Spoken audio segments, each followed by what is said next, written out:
नमस्कार बंधुरा माয়ের হেসেলে সবাইকে স্বাগত। সবাইকে জানাই শুভ বিজয়া। বড়দের প্রণাম ও ছোটদের ভালোবাসা। আজকে আমাদের রেসিপি চিনি দিয়ে নারকেলের সাদা নাড়ু ও সন্দেশ। কিভাবে তৈরি করলে একদম সাদা ধবধবে নাড়ু তৈরি হবে সেটাই আজকে আপনাদের সঙ্গে আমি শেয়ার করব।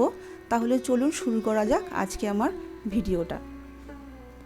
আমি এখানে দুটো নারকেল কুড়িয়ে নিয়েছি। নারকেলের কিন্তু একটুকু কালো অংশ নেই। আমি এখানে নারকেলটাকে কিন্তু পুরো কোড়াইনি, দেখুন কিছুটা রেখে আমি নারকেলটা কুড়িয়েছি যেন কালো ভাব কিন্তু একদমই নারকেলের মধ্যে না থাকে। এবার নারকেলটাকে আমি একটু মেপে নেব। একটা বাটি নিয়েছি, যে কড়াইটার মধ্যে আমি নাড়ুটা পাক দেব সেই কড়াইয়ের মধ্যেই আমি নারকেলটা এবার মেপে নিলাম। আমি এখানে আড়াই বাটি আমার নারকেল হলো, আর চিনি এখানে আমি দিয়ে দেবো 1.5 বাটি। 1 বাটি নারকেলের জন্য হাফ বাটি চিনি কিন্তু এটা একটা মাপ। আর ওজন হিসাবে বলতে গেলে কিন্তু 1 বাটি নারকেলের জন্য 150 গ্রাম চিনি প্রয়োজন, তাহলেই কিন্তু আমাদের মাপটা কিন্তু সঠিক হবে।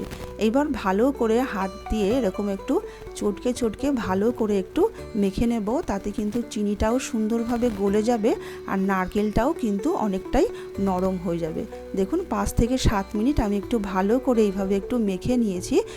নারকেলটাও কিন্তু সুন্দর নরম হয়ে গেছে। এবার ঢাকা দিয়ে রেখে দেব 5 থেকে 7 মিনিটের জন্য। 5 থেকে 7 মিনিট পর আমি ঢাকনাটা খুলে দিলাম। দেখুন নারকেলটাও কিন্তু সুন্দর নরম হয়ে গেছে, চিনিটাও কিন্তু অনেকটা গলে গেছে।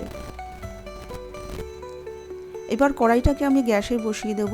গ্যাসটাকে একদম লো করে দেব, হাই কিন্তু একদমই নয়।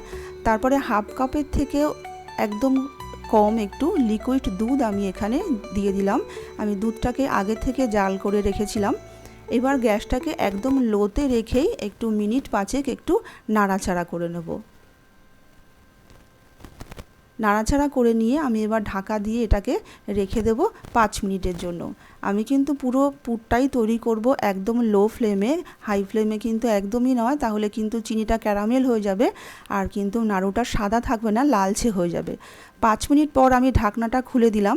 এবার ঢাকনাটা আর দেব না, এইবার আমি নাড়াচাড়া করতে থাকবো, অনবরত কিন্তু নাড়াচাড়া করতে থাকবো যেন নিচে কিন্তু একদমই লেগে না যায়।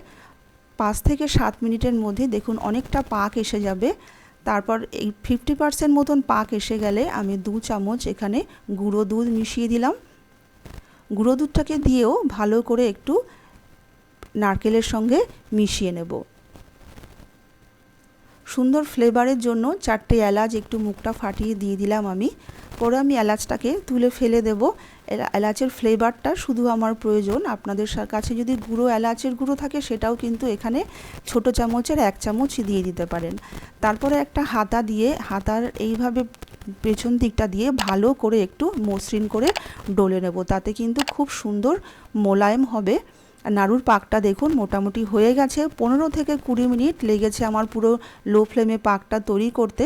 পাকটা কত সুন্দর হয়ে গেছে আমি একটু চেক করে নিচ্ছি। পাকটা তৈরি হয়ে গেছে। কি করে বুঝবো আমরা, দেখুন কড়াই থেকে কিন্তু ছেড়ে আসছে, তখনই বুঝবো যে পাকটা কিন্তু হয়ে গেছে। এবার নামিয়ে একটু ঠান্ডা করে নেব। খুব বেশি পাক হলেও কিন্তু আবার ঝুরঝুরে হয়ে যাবে, আবার খুব কম হলেও কিন্তু নাড়ুটা তৈরি হবে না। এই পাকটা কিন্তু খুব একটা গুরুত্বপূর্ণ, যে কতটুকু আমার প্রয়োজন। এবার একটু ঠান্ডা করে নিয়ে আমি ওখান থেকে নারকেলটা কিছুটা নারকেল নিয়ে এইভাবে হাতে চেটোতে এবার গোল করে শেপ দিয়ে নাড়ু তৈরি করে নিচ্ছি। খুব ঠান্ডা হলেও কিন্তু আবার ঝুরঝুরে হয়ে যাবে, একটু গরম থাকা অবস্থাতেই কিন্তু নাড়ুগুলোকে তৈরি করে নিতে হবে। প্রথমে একটুখানি ওখান থেকে নিয়ে আমি এলাচটাকে তুলে ফেলে দিলাম। একটুখানি হাতে এইভাবে একটু মুঠো করে নিয়ে তারপরে হাতের চেটোতে দিয়ে এরকম করে গোল শেপ দিয়ে নাড়ুগুলোকে তৈরি করে নিতে হবে। ওই একইভাবে আমি কিছুটা নাড়ু তৈরি করব আর কিছুটা সন্দেশের জন্য রেখে দিচ্ছি। দেখুন নারকেলের নাড়ুগুলো কত সুন্দর সাদা ধবধবে হয়েছে। আমার মতন এইভাবে আপনারা যদি টিপসগুলো ফলো করেন তাহলে আপনাদেরও নাড়ুগুলো কিন্তু এরকম সাদাই হবে। একটা ছাঁচ নিয়েছি, ছাঁচটাকে আমি একটা ছোট্ট বাটির মধ্যে জলে ভিজিয়ে রেখেছিলাম। তারপরে ওখান থেকে অনেকটা পরিমাণে একটু নারকেল নিয়ে তারপরে এইভাবে ছাঁচের মধ্যে দিয়ে দিলাম। ছাঁচের মধ্যে দিয়ে একটু চেপে দিলাম। ছাঁচটা কিন্তু জলে ভিজিয়ে রাখতে হবে, না হলে কিন্তু এরকম নারকেলটা পুরটা দেওয়ার পরে সন্দেশগুলো কিন্তু ওঠানোর সময় কিন্তু ভেঙে যাবে। আর পুরটা দিতে হবে আমরা যেটা নারকেলের নাড়ুর জন্য যে পুরটা নিয়েছিলাম তার থেকে একটু বেশি পরিমাণে দিতে হবে। দেখুন এইভাবে আমি কিন্তু সন্দেশগুলোকে তৈরি করে নেব। ওই একই নাড়ুর পাকেই কিন্তু আপনারা সন্দেশও তৈরি করতে পারবেন, আবার নাড়ুও তৈরি করতে পারবেন। এইভাবে একটু লিকুইড দুধ আর গুঁড়ো দুধ মেশালে কিন্তু আপনাদের নারকেলের নাড়ুগুলোও কিন্তু এরকম সুন্দর সাদা ধবধবে হবে, লালচে ভাব একদমই আসবে না। তৈরি হয়ে গেল আমাদের নারকেল নাড়ু আর সাথে সন্দেশ।